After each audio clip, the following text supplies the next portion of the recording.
Bonjour à tous et merci de nous rejoindre pour cette nouvelle interview autour du métaverse. Cette série d'interviews a commencé il y a quelques années et si vous suivez les différentes interviews, on tente de s'intéresser à différents axes autour du concept du métaverse. Je préfère dire concept parce que vu que tout le monde a sa définition particulière, je ne veux pas rentrer là-dedans, mais en tout cas essayer de voir comment on peut imaginer ce métaverse et comment il mute au fil des années. Et aujourd'hui, avec Philippe, qui va se présenter juste après, je te laisserai largement le temps de nous rappeler toute ta carrière et tout ce que tu as fait dans la XR. Aujourd'hui, on va s'intéresser à la notion sociale du métaverse et aux dernières annonces de Meta, puisqu'on parle souvent de Meta en ce moment, mais bon, il faut reconnaître que cette entreprise, depuis quelques années, fait un peu la pluie et le beau temps sur les tendances. Et les dernières annonces, c'est un peu tourner le dos à la réalité virtuelle pour aller vers les lunettes, vers d'autres choses. C'est particulièrement intéressant parce que il y a quelques années, quand Facebook, la maison mère, a changé de nom pour devenir Meta, la grande promesse, c'était de construire ce fameux réseau social universel basé sur de la réalité virtuelle. Bon, les choses ont peut-être un peu changé entre-temps, mais avant de rentrer en plein dans cette discussion, Philippe, est-ce que tu peux commencer par te présenter, nous dire un petit peu qui tu es, s'il te plaît? Oui, alors je suis Philippe Carrez, je suis le cofondateur d'Exploration 360, qui est une société qui a deux services. On va dire, on développe une plateforme qui permet aux gens de scénariser eux-mêmes leurs expériences 360. Donc, on essaye de faire des choses très simples et pas trop chères, en fait. Alors, on n'est pas sur des interactions comme d'autres font, et très bien, et c'est leur domaine où on va avoir de la motricité fine, on va pouvoir prendre un objet, le déplacer, etc. On est vraiment sur des choses où on veut que l'utilisateur puisse, à partir d'une photo 360, scénariser tout seul tout ce dont il a envie. Donc, sachant que la plateforme va assez loin, puisqu'on peut faire de l'information, on peut mettre des conditions logiques, on peut mettre des quiz, on a des briefings, des débriefings, on peut déclencher de l'audio, enfin voilà.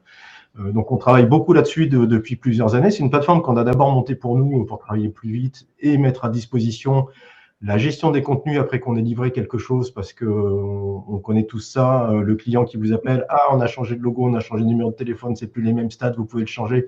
Oui, on va vous changer la photo. Sauf qu'il y a encore quelques années, changer une photo dans un univers 360, c'était reprendre une application, la recompiler avec du délai, du temps. Et quand vous annoncez au client qu'il faut 200 € pour changer une photo, lui, il comprend pas, il trouve ça que c'est une fortune, il a raison. Et nous, on est aussi agacés parce que changer une photo, pour nous, ça peut être beaucoup de temps de travail quand il faut recompiler, ressortir la chose, etc. Donc là, aujourd'hui, si une photo a changé, le client le fait lui-même. Ou nous, on prend son abonnement, on fait un upload et rechercher, remplacer, et c'est réglé tout de suite, en fait. Et c'est tout de suite en ligne, en plus. Il n'y a pas de recompilation, rien à faire. Donc, voilà. Donc, alors moi, historiquement, si je reprenais, alors, en forçant un peu le trait, moi, j'ai découvert le métavers, ou les proto-métavers, ou les embryons de métavers en 97. C'était le deuxième monde de Canal+, qui, à ma connaissance, est le premier. Alors, il y avait une autre expérience aussi qui s'appelait Le Village, à peu près à la même époque, dont j'ai perdu la trace. J'ai même pas retrouvé le site internet sur Le Village. Mais le deuxième monde, j'avais croisé, il y a des Rennais qui ont fait partie de l'équipe à l'époque que j'avais croisé il y a quelques années. Donc en 97, c'était Canal+, et Vivendi Multimédia qui avait monté ça. Et en fait, c'était un Paris virtuel, alors Paris, la ville virtuelle, dans laquelle on pouvait se promener, aller dans des boutiques et converser dans des cafés, des bars virtuels, en fait, qui étaient en fait l'équivalent des forums de discussion qu'on peut avoir sur les embryons des réseaux sociaux à l'époque, ce qu'on appelait les IRC, les Internet Relay Chat, en fait, qu'on a aujourd'hui sous des formes beaucoup plus graphiques, mais c'était l'embryon déjà des premières discussions en ligne, en fait. Donc le deuxième monde, il a fermé assez rapidement en 2002, je crois, ça a dû durer 5 ans. Ce dont je me souviens, c'est qu'à l'époque, ils avaient fait une annonce, en fait, ils vendaient, c'était la grande époque aussi de l'arrivée des téléphones mobiles, 97, 98, etc. Donc à l'époque, on devait avoir, c'était Itineris, il y avait pas, on parlait pas encore d'Orange SFR. Si SFR était peut-être là, ouais. Mais en fait, le deuxième monde vendait plus de publicité pour les opérateurs mobiles que sur TF1 ou les chaînes privées de l'époque, en fait. Donc c'est ce qui est assez étonnant, mais c'est après aussi logique, puisque le public un peu geek et technophile qui pouvait acheter des téléphones à l'époque, ils étaient là, en fait. Ils étaient dans le deuxième monde. C'était les clients types, en fait. Et puis après, je me suis remis à toujours pareil, ce qu'on peut appeler le métavers, plutôt vers 2007. Donc 2 ans après les débuts de Second Life, en fait, entre 2007 et 2009, moi je travaillais, parce que j'ai deux choses, on va dire, que je sais faire principalement. C'était à une époque la plongée loisir, et j'étais formateur en plongée loisir dans mon club, et l'informatique qui est mon métier en fait. Et donc, les cours de plongée loisir, on doit faire aussi, on doit apprendre des choses assez pointues en physique. On doit apprendre les lois de Mariotte, on doit apprendre les lois de la flottabilité. Puis si on passe des niveaux un peu plus poussés, même en plongée loisir, il faut apprendre ce que c'est que la saturation de l'azote dans le sang, pourquoi on fait des paliers de décompression, à quelle vitesse on peut remonter, quelles sont les tables de plongée, les abacs que je dois lire pour savoir à quel moment je peux refaire surface et à quel endroit je fais mes paliers. Et tout ça, c'est des trucs qui sont, depuis l'époque où moi j'étais formé à la plongée en 80 jusqu'aux années 2000 dont je parle là, ça n'avait pas évolué. C'est des bouquins de physique, en fait. Donc, il y a des gens qui bossent toute la semaine. Le soir, ils vont au club de plongée. Et au lieu de les sortir, de les aérer un peu de leur semaine de travail, on leur a refait plonger dans des cours de plongée. C'est le cas de le dire, pardon. Et du coup, moi, je m'étais dit, est-ce qu'il pourrait pas y avoir un truc un peu plus sympa, faire de la simulation finalement en temps réel de ça dans un univers en 3D, on pourrait se balader. Et à l'époque, en 2007, j'ai été tombé sur Second Life, qui faisait pas mal de buzz à l'époque, donc j'ai allé jeter un œil. Et en fait, il y avait tout un moteur physique à l'intérieur qui permettait de programmer tout ce dont j'avais besoin, mes équations différentielles, ma flottabilité, etc. Donc, qui permettait de gérer en temps réel tous ces outils-là. Et alors, chose amusante, entre 2007 et 2009, donc 2009, c'est l'arrivée de l'auto-entrepreneur, du statut d'auto-entrepreneur. Moi, j'étais en train de me détacher un peu de mon boulot salarié dans la boîte d'informatique dans laquelle je bossais pour essayer de me lancer dans mes projets autour de la réalité virtuelle, de la simulation. Et 2009, je prends le statut d'auto-entrepreneur, je continue à faire mes développements dans Second Life, et puis un jour, il y a un gars qui arrive, alors par avatar interposé et en anglais dans le texte. Ah, j'ai essayé tes tenues de plongée, c'est sympa, la simulation est bonne, ça correspond vraiment à ce qu'on fait. Moi, je suis formateur. Est-ce que tu pourras rajouter ça, ça, ça, ça? Alors, il me fait une liste d'une dizaine de fonctionnalités. Alors, je dis, ouais, sauf que moi, là, je suis salarié, je travaille sur mon temps libre, je vais me lancer à mon compte, mais pas tout de suite. Mais là, ce que tu me demandes, il y a 6 mois de développement, puis je ne peux pas le faire gratuit, ça coûte très cher. Et le mec, il me dit, chiffre-moi ce que ça coûterait. Je me présente, je suis John Kinsella, je suis le vice-président de PADI America. Donc PADI America, PADI, c'est la plus grosse fédération de plongée du monde. C'est des gens que j'ai essayé d'approcher depuis 2-3 ans au salon de la plongée à Paris. Donc en gros, ils me payaient un jus d'orange et puis ils me prenaient ma carte de visite. Et puis c'était merci, au revoir. Et là, j'étais en lien direct avec le staff de la direction de PADI en Californie. En fait, c'était assez marrant. J'ai envoyé un devis, il y en avait pour plus de 20 000 € à l'époque de développement. Et puis ils me disent, ouais, ok, faisable, on va t'envoyer un contrat, tu vas signer le contrat et c'est parti. Donc à l'américaine, hein, Et du coup, je me suis lancé, mon statut d'auto-entrepreneur, je me suis lancé comme ça, en fait, avec ce contrat qui m'a permis de me mettre à temps plein sur mon projet. En fait, ça me faisait un petit véhicule je bossais à la maison, j'avais pas beaucoup de frais, donc ça faisait déjà, c'était plutôt sympa comme démarrage, en fait, pour une petite boîte. Et puis après, de fil en aiguille, on a monté la boîte à peu près arriver aujourd'hui à Exploration 360. Mais la naissance de notre outil, de mon travail, il s'est fait dans le métavers. Et c'est assez amusant comme anecdote, je pense, pour la citer, parce que je ne pense pas qu'il y en ait beaucoup qui aient monté leur boîte dans le métavers, en fait. C'est marrant, comme tu dis, de voir que ça a commencé dans ce métavers-là, Second Life. Est-ce que tu pourrais justement nous donner, toi, ta propre définition du métaverse? Alors, ce que je vais te donner, alors ça va pas être ma propre définition, mais ça va être celle qui me plaît le plus. Et ce que devrait être le métavers dans la culture, la culture métavers, en fait, la culture un peu cyberpunk, on va dire. Second Life, c'est pas un métavers. On dit métavers. De même, Meta de Facebook n'est pas un métavers. En fait, c'est des embryons, ou des prototypes ou des briques, mais c'est pas le métavers. Pour moi, le vrai métavers, c'est un outil. Alors, déjà, il y a un truc qui est commun à tous ces métavers, c'est que c'est un outil numérique persistant. Ça veut dire que si je vais à l'intérieur, il y a tout un monde qui est créé, alors qui est soit préfabriqué par la société, soit fabriqué par les utilisateurs. C'est le cas de Second Life. Second Life, c'est vide à l'origine, et ce sont les utilisateurs qui créent tout l'environnement. Donc, c'est un monde numérique persistant. C'est-à-dire, si j'y vais, je construis ma maison dans Second Life, j'éteins mon ordinateur, je vais me coucher, je reviens le lendemain matin, je reprends ma maison où elle en était. Et s'il y a des mecs qui sont venus me piquer des briques pendant la nuit, ils m'ont piqué des briques pendant la nuit. C'est-à-dire que le monde est persistant, il continue à vivre pendant que moi, je ne suis pas connecté. C'est un monde parallèle, en fait. Donc, en fait, on travaille en temps réel. Pour moi, c'est une convergence entre le jeu vidéo, le réseau social et le web 3D. Alors, le web 3D, ça ne veut pas forcément dire du web avec des casques VR, hein, c'est qu'on est dans un univers avec une notion d'espace, hein, de cohérence dans ce qui se passe dans l'espace.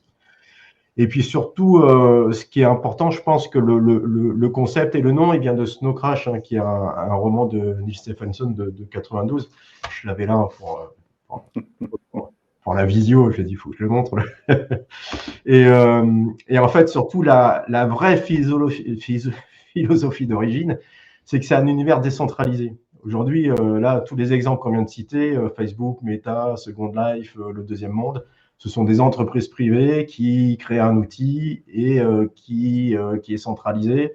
Tout comme quand ma banque me donne ma carte bancaire, c'est elle qui est propriétaire et de mon argent, du système de paiement. C'est-à-dire que si la banque décide, pour une raison X ou Y, de me couper mon moyen de paiement, je peux rien faire. C'est elle qui décide, tout est chez elle. Second Life, c'est pareil. Si Second Life s'arrête et qu'il ferme les serveurs, j'ai perdu tout ce que j'ai créé. Et c'est ce dont on a entendu parler il n'y a pas très longtemps avec l'annonce de Meta qui cesse le web 3D social, on va dire, le 3D social immersif, hein, cette fois avec les casques. Il y a eu un tollé les premiers jours parce que tous les gens qui ont créé depuis 2021 là, qui ont créé des univers dans Horizon World, en fait, ils perdent leur création. Donc, Second Life a rétro-pédalé un peu en disant ok, tout ce qui existe déjà, ça reste accessible, on peut en continuer à le visiter. Par contre, tout ce qui est nouveau, plus de casque VR, c'est sur écran de smartphone ou sur écran de PC. Donc ça, la décentralisation et la non-dépendance et une entité étatique et dominante, on va dire, elle est vraiment importante dans la définition du métavers. Et ça rejoint aussi, et je vous inviterai à trouver ça sur Internet ou on l'a aussi sur notre site à nous, Exploration 360, la déclaration d'indépendance du cyberespace de John Perry Barlow, en fait, qui est un moment qui est très important dans la cyberculture, mais dans notre culture aussi, sortant du cyberpunk, mais de la culture aussi, Internet, réseaux sociaux, protection des données, etc. Je vous invite à aller voir un petit peu ce qu'est la déclaration d'indépendance du cyberespace, mais c'est un vrai acte de protection des données et certainement le premier important qui ait eu lieu comme ça dans le monde réel, en fait. Et puis, aujourd'hui, pour moi, donc le métavers, comme on dit, il n'existe pas. On a Horizon World, on a VRChat, on a Roblox, on a Fortnite, qui est aussi, on pourrait l'appeler un métavers, hein, parce qu'on s'y retrouve, on socialise. Dans Fortnite, on peut regarder des films, on peut aller au cinéma, on peut voir des concerts. Il y a des concerts où on a des rappeurs qui ont gagné des centaines de milliers de dollars à 4 € la place, parce que le métavers, c'est l'accès à une salle de spectacle illimitée en dimension, en fait. Second Life, ça tourne toujours aussi. Moi, j'ai toujours une boutique, j'ai ma franchise de magasin de plongée avec des gens, avec des revendeurs qui continuent de vendre mes tenues. Alors, c'est du micro-paiement, mais ça me rapporte 30 ou 40 € par mois. Ça me paye les serveurs et ça me paye l'abonnement. C'est pas le but. Le but, c'est pas de devenir évidemment milliardaire dans ces univers-là, mais il y a une vraie économie parallèle avec de l'argent interne à l'univers et qui peut se retransférer à l'extérieur avec un taux de change, en fait. Mais Second Life lié à une société privée, à la différence d'autres univers qui vont être liés à la blockchain, en fait, qui ne sont pas centralisés, qui sont répartis sur l'ensemble des ordinateurs comme le Bitcoin et les autres monnaies blockchain, en fait, et qui ne peut pas être arrêté du jour au lendemain, en fait. On en a qui existent déjà. Mais le frein de tout ça, c'est que si on est sur la blockchain, d'un seul coup, on n'est plus en 3D temps réel, vraiment, on est sur des petites 3D temps réel. On ne peut pas faire les rendus aussi poussés que dans Second Life où on a atteint un niveau, où on a les éclairages, on a des choses qui sont plutôt sympas aujourd'hui, mais qui sont centralisées. La décentralisation, c'est aussi l'acceptation de retourner 20 ans en arrière au niveau des graphismes et des interactions. En fait. Alors, c'est intéressant hein, parce que, comme tu l'as dit, une des parties de définition du métavers, c'est cette décentralisation. Donc, quand on regarde un peu, ça ressemble beaucoup à Internet. Hein. Enfin, les définitions qu'on a, on se dit, c'est de l'Internet qui mute en 3D, et puis on est à peu près dans cette optique-là. Et comme tu l'as dit aussi, 3D, immersif, n'est pas absolument synonyme de réalité virtuelle, n'est pas absolument synonyme de casque. Et c'est un peu, quand tu parlais de... Alors, bon, on ne va pas parler de l'abandon de méta du casque. Ils ont repositionné, ils ont leur propre logique. Disons que Horizon World devient quelque chose qui est un peu moins de la réalité virtuelle, au sens je mets un casque et je m'immerge, et devient un peu plus mobile, ce qui finalement est très ressemblant aux univers de ce type-là qu'on a en particulier au Japon depuis des années. Mais ma question, c'est justement ça. La promesse initiale de Meta, c'était de dire je vais vraiment recréer je vais créer le réseau social ultime, entre guillemets. Je l'ai déjà fait avec Facebook. Et là, je vais le... Je ne peux pas dire le matérialiser parce que ce n'est pas dans le monde réel, mais l'esprit était quand même là. Je vais créer des lieux, même s'ils sont virtuels, pour que cette socialisation aille encore plus loin. Oui. Et donc, je vais utiliser de la réalité virtuelle avec toutes les discussions autour de est-ce que dans le réel et dans le virtuel, on fait des rencontres réelles et virtuelles, et est-ce que les rencontres virtuelles sont réelles, etc. Mais en tout cas, je vais vers ça. Aujourd'hui, avec le recul que tu as sur ton industrie, comment tu vois cette vision de l'utilisation presque exclusive de la réalité virtuelle comme le seul moyen d'aller vers le métaverse? Est-ce que c'était une erreur de Meta, ou est-ce que c'était une tentative qui, malheureusement, n'a pas été suivie par le grand public?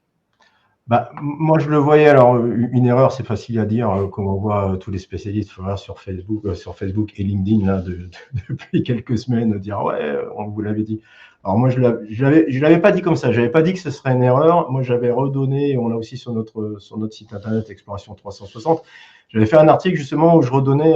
D'ailleurs, si on veut parler pour conclure sur la question d'avant sur la définition de métavers, il y a un article qui s'appelle 25 ans dans le métavers sur notre site où je vais beaucoup plus loin, où je reparle où je cite pas mal de sources qui, pour ceux qui ont envie de s'y plonger, je pense que j'avais pris du temps à l'écrire celui-là, et c'était avant les IA.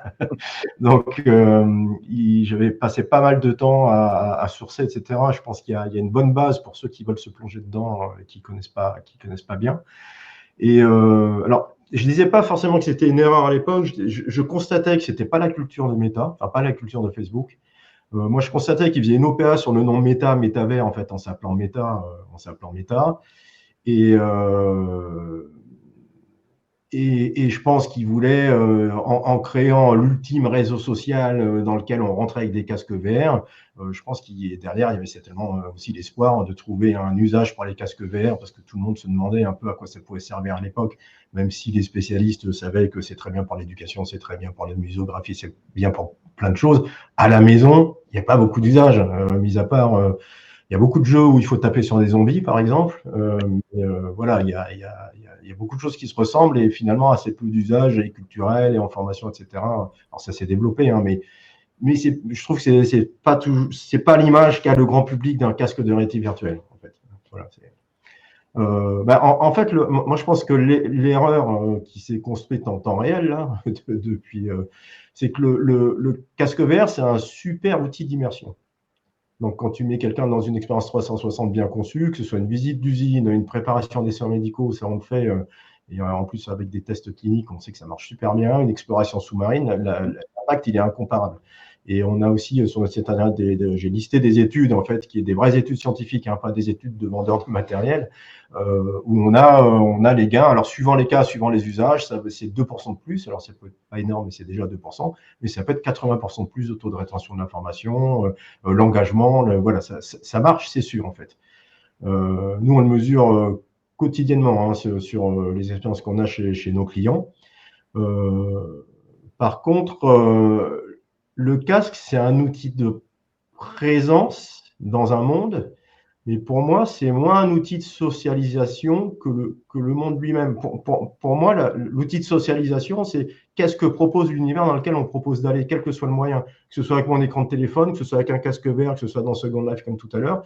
Moi, dans Second Life, Quand on travaillait avec Paddy, on avait des moments d'agacement comme on peut avoir en salle de réunion parce qu'on n'y arrive pas, parce qu'on n'arrive pas à se coordonner, etc. Et puis quand on essayait une tenue de plongée, on avait des vrais moments de détente qui étaient, alors qui n'allaient pas au point de ce que c'est que se détendre en plongée sous-marine, mais quand on partait essayer notre matériel virtuel en plongée simulée dans Second Life et que nos personnages flottaient, etc., je l'affirme et les autres aussi le ressentaient, on avait une sensation de relaxation et de bien-être. Ça fonctionnait. Et sans casque de réalité virtuelle. Donc, en fait, c'était ce que proposait l'outil et l'ambiance qu'on arrive à créer qui fait pour moi la socialisation et le fait qu'on va discuter ou pas discuter, se sentir isolé ou pas isolé. Donc, pour moi, le casque, c'est un outil qui permet la présence dans un univers en 3D, un autre univers, on se projette ailleurs. Alors, je ne suis pas sur la différence réalité mixte, réalité virtuelle, on va parler de réalité virtuelle. On est dans une bulle enfermée, pas le fait d'interagir avec l'environnement immédiat, en fait. Mais pour moi, ce n'est pas un outil de socialisation. Hein. Je leur dis, l'outil de socialisation, c'est la plateforme, en fait. Donc, le casque, si la plateforme n'est pas faite pour, le casque, il va isoler plutôt que couvrir, en fait. Parce que la plateforme va être une plateforme qui isole, en fait. Et Meta, je ne pense pas trop m'avancer, je pense que ce sera à peu près d'accord avec moi. On se connaît un peu, c'est que l'objectif de Meta, quand même, c'est de vendre de la donnée, c'est de capter de la donnée personnelle. Un casque VR, c'est un outil fantastique pour savoir ce que regardent les gens, parce que là, on peut même savoir ce que regardent les gens dans un casque quand ils sont dans un environnement. Combien de temps ils ont passé à le regarder, dans quelle pièce ils sont passés, dans quel univers ils sont allés, ce qu'ils ont manipulé. Enfin, voilà. Donc là, c'est un formidable outil pour capter de la donnée, mais moi, pas forcément ce casque, un outil de socialisation. Donc, et puis en plus, la réalité virtuelle quand même, nous, nos expériences, on a rarement des expériences qui dépassent la demi-heure et c'est long pour une expérience en réalité virtuelle d'un seul bloc. Quand on fait par exemple de la formation pour les intérimaires, formation sécurité, ils ont une demi-journée de formation, mais c'est plusieurs petites incursions de 5 à 10 minutes en casque de réalité virtuelle au milieu de formation où on alterne les supports, le PowerPoint, le tableau, les photos et le casque VR. Emmener les gens vivre un monde social dans un casque virtuel, pour moi, c'est un contresens ergonomique. C'est-à-dire qu'on on va pas, ça reste compliqué pour moi. C'est-à-dire qu'on ne reste pas une journée ou une demi-journée, mais avec le casque sur le nez. Alors, on peut. Moi, j'ai déjà fait des jeux. J'ai joué à Half-Life Alyx, par exemple. Ça m'est arrivé de faire 2 heures de jeu d'affilée ou 3 heures, même certainement avec une petite pause ou deux dans le casque. Mais c'est et une des conséquences de ce qu'on disait tout à l'heure, c'est qu'on a un taux de rétention de l'information qui est supérieur, etc. C'est fatigant parce qu'en fait, on est vraiment, on est pris dedans. Il y a une hyper concentration et cette hyper concentration, il faut la tenir, même si on est dans un truc pour jouer en fait. On est vraiment tous les sens pris. C'est-à-dire que là, on est en train de discuter. Si j'ai envie de regarder un peu par la fenêtre, de regarder s'il y a sur mon bureau, jouer avec mon stylo. Enfin, il y a toujours des petits échappatoires comme ça quand on est dans une réunion. Là, dans le casque, il n'y a rien. On est dedans. Mis à part s'endormir, fermer les yeux dans le casque, on n'en sort pas en fait. Donc, pour moi, autant la réalité virtuelle, elle a du sens pour la formation, la muséographie, pour plein de choses, le médical, autant pour en faire de la socialisation, pour moi, c'est un contresens ergonomique, en fait. Alors, c'est vraiment intéressant parce que j'ai presque l'expérience inverse. Oui et non. Pour moi, c'est très... j'ai passé, alors, merci la pandémie, entre guillemets, hein, ça a été aussi un sacré accélérateur de tests et d'expérimentation de tout un tas de trucs qu'on n'avait ni le temps ni l'envie de faire avant. J'ai passé des moments très intéressants, que ce soit dans Horizon World, dans VRChat, dans Rec Room, dans Engage, de socialisation au sens où on se rencontre dans un espace et on discute. On n'est pas là pour apprendre, on discute, on prend un verre entre guillemets. Je me rappelle sur VRChat des cours d'anglais. Je ne sais plus quel programme c'était, mais des cours d'anglais dans un pub anglais qui était quand même assez délirant, avec un prof en Angleterre qui avait décidé de donner des cours parce qu'il ne pouvait plus en donner en vrai. Donc il donnait rendez-vous tous les jours à 21h dans VRChat, dans son pub, et chaque jour il y avait un thème, la couleur, les animaux, le bien-être, les trucs comme ça. C'était des moments assez courts, comme tu dis, mais des moments où vraiment la socialisation, comme tu le dis, était au cœur de la chose. Donc je voudrais que tu nous dises un petit peu de ton expérience, qu'est-ce qu'il faut faire pour que cette socialisation soit justement la chose la plus importante? Est-ce qu'il y a des tips? Est-ce qu'il y a des choses? Alors, c'est une bonne question à brûle pour point comme ça. Mais ça, ce que tu dis, c'est pas du tout opposé à mon ressenti, hein, sur le fait que quand je dis que c'est un contresens ergonomique d'utiliser un casque. J'ai aussi fait des expériences sympas en casque VR, mais qui sont pour la socialisation. Je ne parle pas pour la formation, hein. Ouais. Moi, je pense que pour la formation, pour le médical, là, on a un outil, par exemple, pour les gens handicapés, pour l'habituation aux soins, pour des gens qui ont, par exemple, des troubles autistiques aigus. Tu ne fais pas la même chose. Ce que tu fais dans un casque VR, tu ne le fais pas avec autre chose. C'est clair et net, parce qu'on envoie les gens dans un univers pour les habituer à suivre un parcours de soins, etc. C'est impossible de le faire autrement, ça ne marche pas. Par contre, ce dont tu me parles dans VRChat, par exemple, et dans Horizon World, j'ai aussi passé des moments sympas de balade, à discuter avec des gens que je ne connaissais pas, rencontrer, etc. J'ai vécu la même chose dans Second Life, tu vois, autour de 2009, 10, 11, 12, 13, 14, parce que j'ai continué, petit à petit, je m'en suis détaché, mais j'ai continué quand même quelques années. Sur un écran, ce dont je parlais tout à l'heure, sur un écran plat. Et pendant la pandémie, d'ailleurs, Paddy est revenu vers moi en disant, là, panique, est-ce qu'on pourrait faire une mise à jour de ce qu'on avait fait en 2011, parce que en fait, toutes les salles de cours sont fermées dans le monde entier. Et puis nous, on est coincé parce qu'on a plein de formations théoriques qu'on pourrait vendre et on voudrait ne pas fermer complètement tous les clubs, etc. Et exactement ce que tu dis, en fait, ils ont créé une île pour redonner des cours de plongée dans Second Life pendant la pandémie. Et ils avaient monté un bar tropical. On se retrouvait et on parlait de la théorie de la plongée, on parlait de la saturation, on parlait de tout un tas de trucs. Et on se retrouvait dans ce bar et il y avait une expérience de socialisation qui était vachement importante. Donc je pense que pour répondre à ta question, je pense que c'est l'environnement, c'est retrouver peut-être des choses qui nous parlent. C'est l'ambiance, en fait, c'est l'effet psychovisuel et psychoacoustique. Je ne sais pas comment on peut appeler ça, un psychologue en parlera certainement mieux que moi. Mais en fait, c'est l'ambiance dans laquelle on va te placer plus que le média, plus que le casque ou l'écran, etc. Tu vois. Et alors, en effet, un VR chat ou un Horizon World, c'est peut-être un moyen plus immédiat d'accéder à la socialisation aussi, parce qu'en fait, tu te retrouves dans un environnement 3D qui est proche de notre environnement réel.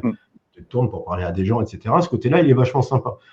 Quand je parle de contresens ergonomique, moi, c'est plus sur la durée, en fait. C'est pas sur toi, si les casques n'étaient pas lourds, si on pouvait. Il y a toute la partie e-sport aussi où on dit mettez un casque sur le visage, etc. Moi, tous les gens que je connais qui font vraiment du sport, c'est compliqué. On transpire, enfin, toi, c'est lourd.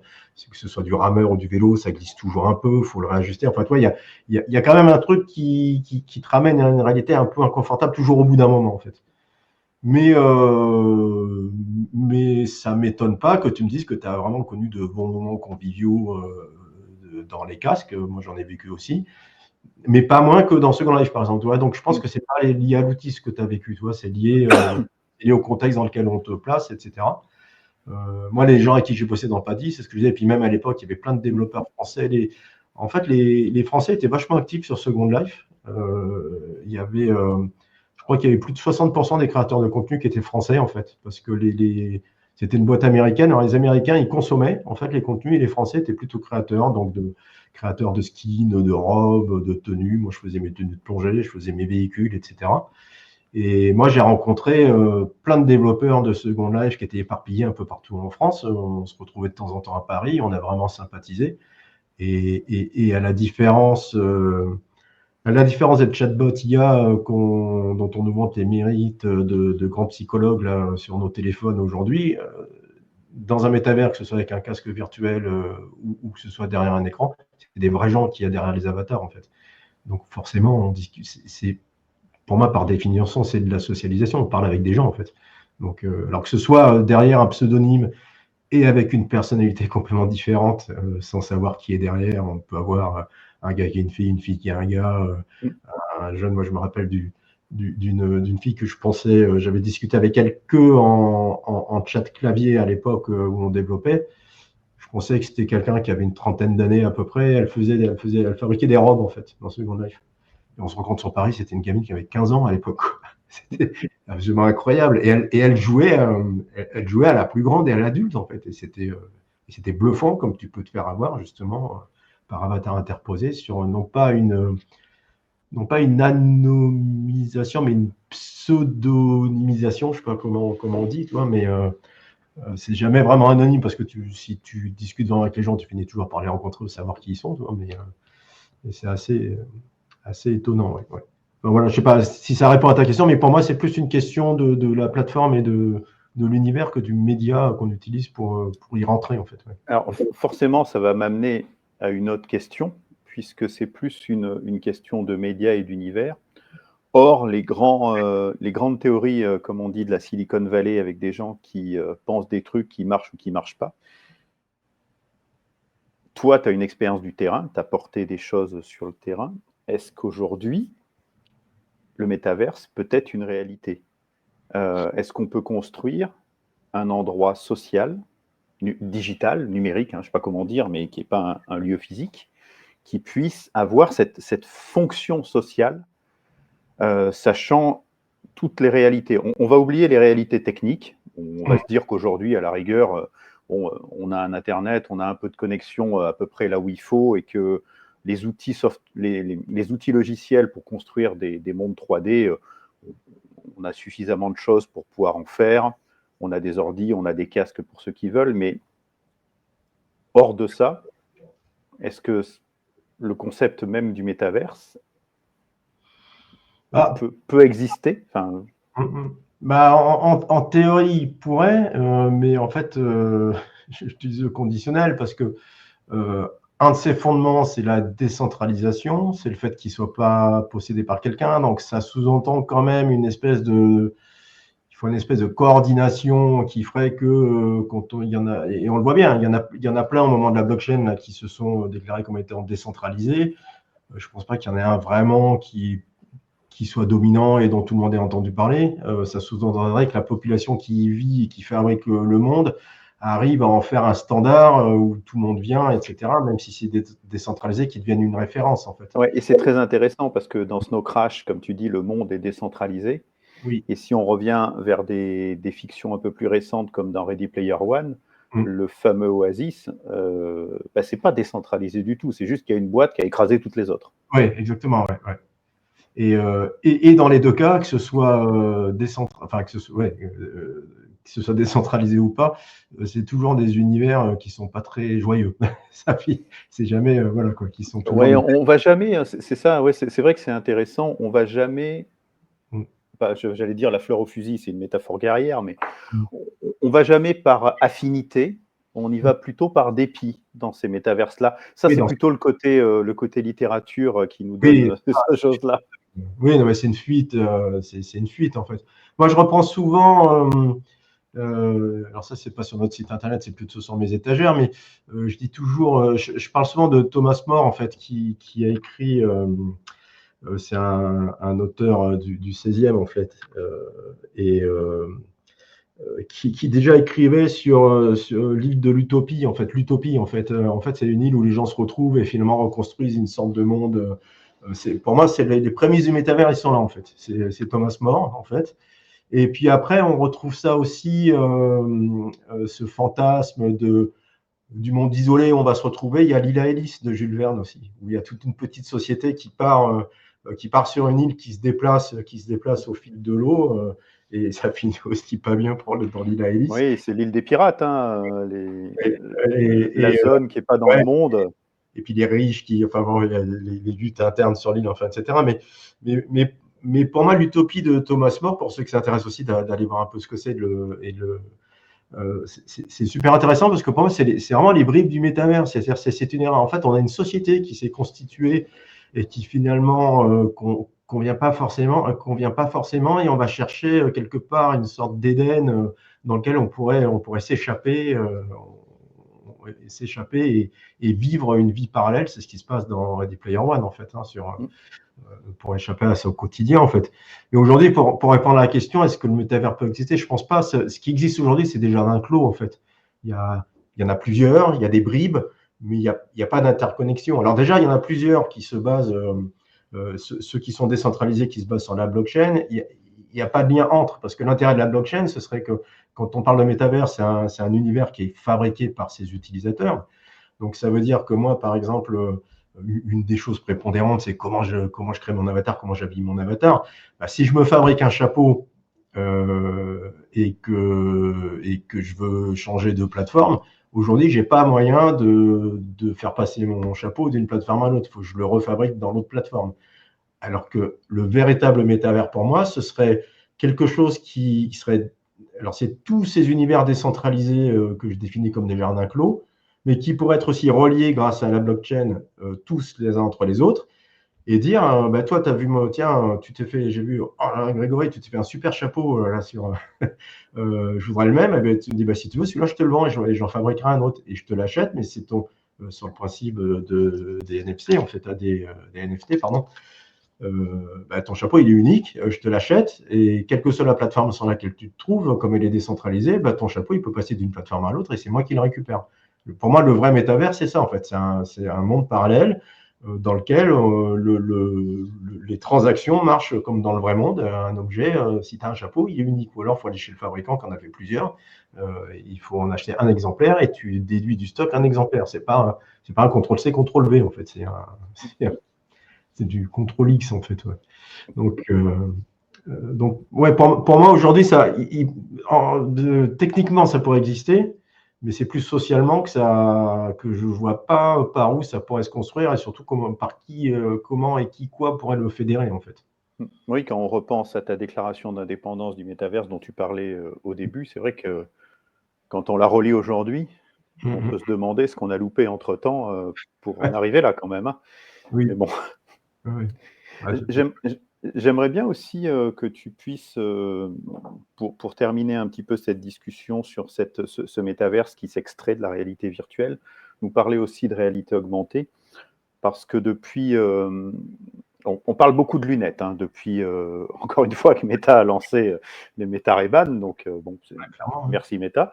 Donc on parle beaucoup de lunettes qui commencent petit à petit à devenir des moyens d'accéder à de l'information, on va dire, dans le monde réel. Donc, on est pile poil dans le champ de la réalité augmentée avec du matériel qui devient naturellement utilisable. On n'est plus sur un téléphone, etc. Et c'est d'autant plus rigolo que, comme on le sait, quand Meta est devenu Meta, le patron de Niantic expliquait déjà que le vrai métaverse, c'était le monde réel, augmenté, et surtout pas le monde virtuel. Aujourd'hui, comment tu vois ce développement? Est-ce que finalement ce vrai métaverse pourrait, ce développement, ce métaverse pourrait être une ou des surcouches du monde réel qui se développent petit à petit avec tous les problèmes qu'on peut imaginer et tous les avantages, mais au final, c'est ce que tu disais, cette interconnexion, c'est le monde réel qui ferait l'interconnexion. Si on est à Paris, il n'y a qu'une statue de la liberté, il n'y a qu'une statue de la liberté à Paris aussi, mais il n'y a qu'une tour Eiffel. Et si on veut créer des ajouts, des filtres augmentés, des couches augmentées, on est obligé de le poser sur cette tour Eiffel-là. Et donc, notre échange, il est là. Comment tu vois cette évolution? Alors, ça pourrait être ça. Le seul problème, c'est qu'on reste quand même aujourd'hui les plus gros vendeurs. Alors, à part ici, j'ai aussi, on a des lunettes Rockheed. Ça, c'est une toute première version. J'ai la toute dernière. Là, j'entends mes verres correcteurs pour pouvoir les essayer au quotidien. Donc, les premières générations de lunettes avec les écrans intégrés, celles que j'ai sur le nez, là, c'est juste... pour moi, c'est des super écouteurs de téléphone parce qu'en fait, tu as tout le temps. Moi, j'ai des lunettes sur le nez toute la journée, donc tant qu'à faire, j'ai mes écouteurs et surtout, tu n'as pas des écouteurs qui te bouchent les oreilles en fait. Tu restes avec le monde réel. Alors, ça existe aussi, en ostéophone, etc. Mais sur les lunettes, c'est vraiment super pratique quand tu conduis, quand tu fais du vélo. Enfin, tu vois, donc, c'est vrai que l'interaction. Moi, ce que je dis toujours aussi, c'est que l'informatique, elle se rapproche, et ça fait partie aussi des rêves de l'homme augmenté et d'un peu des folies de déclarations qu'on peut entendre autour de tout ça. Mais en fait, l'informatique, au début, c'était il fallait un immeuble. Après, on a commencé à pouvoir mettre les ordinateurs dans des pièces. Après, on les a mis sur des bureaux. Après, on les a mis dans des sacs à dos, des ordinateurs portables. Après, on peut les avoir à la main là-dedans avec la même puissance et même 100 fois plus puissant qu'il y a 30 ans. Ça tient dans la poche. La montre, Les lunettes, en fait, plus ça va, plus on se rapproche du corps. Et on a encore du clavier quand on est sur un ordinateur, mais petit à petit, moi, mes lunettes, je leur parle. Là, moi, quand je fais du code, maintenant, j'ai basculé sur Claude Code. J'écris encore au clavier, mais je le fais pas parce que j'ai pas le temps ou je dis, oh, je le fais demain, je le fais demain. Mais je suis sûr que demain, moi, je m'assois et je lui parle à Claude. Ça sert à rien que je le tape au clavier. Je peux faire la même chose en dictée, en fait. Donc, je vais dire, bah, tiens, rectifie-moi l'article sur le métavers et ce Second Life que j'ai écrit en 2022, là, rectifie-le parce que je voudrais citer ça. Enfin, voilà, pouf, il va me le faire, en fait. Donc en fait, on s'éloigne, plus ça va, plus on rapproche les appareils du corps, et en effet, l'interaction avec le monde réel est de plus en plus évidente, en fait. Et alors, c'est vrai que Niantic, pour avoir été un joueur d'Ingress, alors pas le premier, mais le deuxième jeu de Niantic, Ingress, où il fallait créer tous les portails pour la guerre entre les deux factions qu'il y avait là, je trouvais ça vachement intéressant. Ce côté réel était augmenté, justement, on jouait. Et la base de données d'Ingress, c'est elle qui a servi. Les portails d'Ingress, ce sont tous les points de jeu de Pokémon Go, en fait. Alors moi, j'ai joué pendant 3 ou 4 ans d'affilée à Ingress, et j'ai créé des portails partout dans le petit bled où j'habite en Bretagne, là. Et c'est rigolo parce que quand Pokémon Go est sorti, il y avait des gamins partout. Mais pourquoi ils jouent dans la rue là? Et en fait, ils venaient jouer sur les portails que j'avais créés pour Ingress 2-3 ans avant, quoi. Et ça, c'était pour moi un des premiers exemples de ce dont tu parles. C'est-à-dire que d'un seul coup, la rue, elle servait à faire autre chose, et elle servait à faire autre chose dans un monde parallèle auquel on avait accès par le téléphone, quoi, à travers le téléphone. Si demain, on l'a sur le nez en permanence, bah, toi, la puissance du truc, tu parles de rajouter quelque chose sur la tour Eiffel, bah, autant, toi, tu fais Paris à vélo, c'est pas facile de sortir le truc de ta poche parce qu'il faut s'arrêter, etc. Ou même tu es dans un bus, il fait pas beau, enfin, je sais pas, bah, tu prends t'as tes lunettes, tu regardes, tu cliques, ou tu demandes des infos supplémentaires, elles vont apparaître. Donc, en effet, il y a peut-être cette imbrication entre le monde réel et le métavers qui pourrait naître, mais le problème, on en revient toujours au même problème, c'est qui possède les serveurs, l'univers, les données, qui stocke, qui contrôle, etc. Aujourd'hui, Facebook, là, qui revient en arrière, tout le monde dit qu'ils se sont plantés. Alors oui, ils se sont certainement plantés. Quand on revient sur la discussion qu'on vient d'avoir, ce dont on parle, c'était pas la bonne orientation, sauf qu'aujourd'hui, le rebond, il est plutôt intelligent.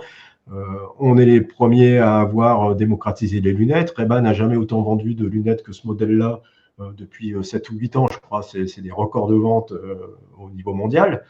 Je réoriente le social 3D sur le smartphone, mais c'est quoi un écran plat de smartphone? C'est l'écran que j'ai demain dans mes lunettes. Donc ça veut dire n'importe quel utilisateur qui a des lunettes connectées, n'importe où, n'importe quand, n'importe quelle heure de la journée. Enfin là la puissance marketing pour vendre, quand on est devant une boulangerie, vous vendez des chaussures à la mode, on vous transforme, je dis n'importe quoi, mais les éclairs au chocolat ont des chaussures.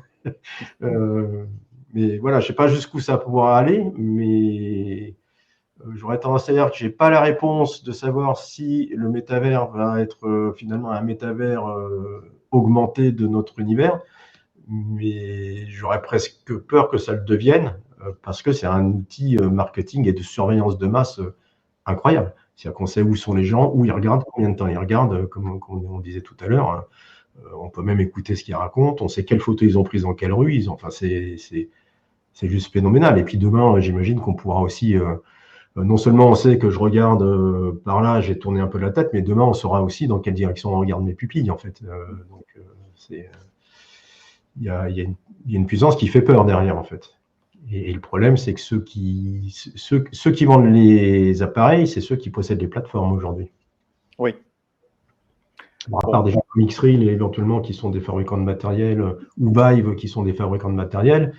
Mais si on prend Pico, qui vont certainement s'y mettre, Pico derrière, c'est ByteDance, c'est TikTok, et puis Meta, Ray-Ban, c'est Meta et Facebook, en fait. Donc on peut attendre, alors peut-être, hein, puisqu'on voit pas mal de constructeurs offrir des lunettes avec des visions, alors chacun a sa vision plus ou moins ouverte, on peut imaginer, pour être positif, que l'afflux de ce matériel-là va potentiellement permettre de se connecter à des plateformes un peu plus ouvertes, ou en tout cas pourrait faire apparaître des plateformes qui vont interconnecter tout ça. Oui. Tant qu'il n'y a que Meta qui fait des Ray-Ban ou il n'y a que ByteDance qui fait des Pico, c'est sûr que c'est un peu plus dur, mais peut-être que les choses vont évoluer. Après, beaucoup d'appareils sont sous Android, donc ça veut dire derrière compatibilité avec tout ce qui existe en fait. Mais pour moi, on franchit un cap, c'est-à-dire qu'en redirigeant le flux du web 3D dans des casques d'Horizon World vers des écrans de smartphone, on enlève un frein logistique, je pense. Parce que on parle beaucoup de réalité virtuelle, il y a des casques qui se sont vendus, etc. Mais c'est quand même un frein logistique. Avoir des lunettes sur le nez, déjà, ils ont choisi de travailler avec Ray-Ban, donc ils ont travaillé avec des gens qui font du design, qu'ils ont connu, c'est des objets, c'est des lunettes normales, c'est pas des trucs où on vous traite de geek dans la rue, c'est assez discret. Moi, il y a même des gens à qui je dis c'est des lunettes connectées, ils le voient pas, ils voient pas qu'il y a la petite caméra et la petite diode ici, ça se voit assez peu finalement. Donc en fait, pour moi, on enlève un frein qui est un frein logistique. Il faut que j'ai mon casque, un casque VR en plus, ça s'utilise pas dehors.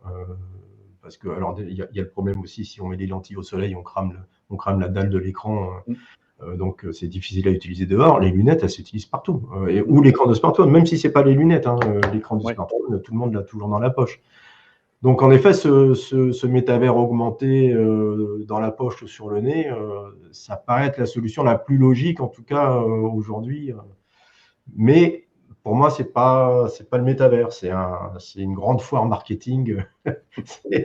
C'est une grande foire expo mondiale ouverte, tu vois, avec tous les abus qu'il peut y avoir derrière, et pas vraiment une plateforme de socialisation. On pourra l'utiliser pour socialiser, mais pour moi, elle n'est pas pensée pour ça à la base. Et on revient à ce que tu disais, si elle n'est pas pensée pour ça à la base, il va falloir que les utilisateurs soient quand même très inventifs pour la détourner de sa fonction initiale. Mais on pourra le faire, mais ça, tu vois, si on en revient au début Second Life, c'était pour moi un outil d'une puissance incroyable pour la formation. Tu parlais tout à l'heure des cours d'anglais dans VRChat. Moi, j'ai assisté à des soirées dans Second Life où il y avait un spécialiste de Shakespeare qui nous lisait des textes de Shakespeare et qui expliquait la prononciation, comment on parle, il y a un débit, une accentuation, alors je ne me rappelle pas de tout, mais une accentuation sur le premier pied dans les vers, et puis c'est pas comme en France avec les Alexandrins où il y a un rythme machin, c'est un rythme, c'était ta ta ta ta ta ta ta, c'est des rythmes à 3 temps en fait, etc. Il nous expliquait tout ça, c'était passionnant, c'était incroyable. Mais il n'empêche que Second Life, ça a été porté par Linden Labs, la société qui le développe, comme étant en fait ils l'ont pas porté comme le métavers, mais comme le web 3D dans lequel on fait des rencontres. En fait, c'est un truc d'entremetteur. Enfin, c'est une plateforme c'est une plateforme de rencontres, et c'est l'endroit où vous pouvez aimer. En fait, en gros, c'est vous êtes seul, vous êtes esselé. Dans ce second-là, vous trouverez l'amour, quoi. Oui, ça revient à ce qu'on disait sur le réseau social, la volonté de créer du lien social. Mais du lien en rentrant pas par la bonne porte, c'est-à-dire qu'ils ont coupé les tarifs éducation, ils ont coupé, et ils ont vendu ça comme un site de rencontre. Alors que et du coup, ça ne prend pas. Si tu veux, moi à l'époque, si tu allais voir une entreprise en disant, si vous voulez, on va vous mettre votre univers dans Second Life, les gens ils vont voir le site, ils voient quoi? Ils voient des avatars avec des nanas en string et des mecs boostés aux hormones, c'est les bodybuildés. Tu peux pas expliquer à une entreprise que dans cet univers-là, il y a un outil phénoménal pour eux, pour communiquer, etc. C'est juste impossible. Parce que la boîte a pris cette orientation et que c'est là qu'ils gagnent de l'argent et qu'ils s'en foutent d'avoir un outil qui pourrait aider la planète à mieux s'éduquer.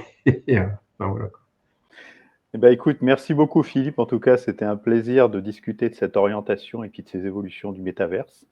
Comme d'habitude, on se donne rendez-vous dans 1, 2, 5 ans pour voir un peu si ce qu'on a évoqué se réalise ou pas, ou si on sera encore surpris par l'avenir. Merci beaucoup. Très bien, merci à toi en tout cas. Et puis, n'hésitez pas, si vous avez des questions à poser, à passer par notre site aussi. On peut même prendre des rendez-vous pour causer métavers. Pas forcément pour vous vendre des choses, mais pour discuter, parce que c'est toujours passionnant. Voilà. Avec plaisir. À bientôt. Au revoir.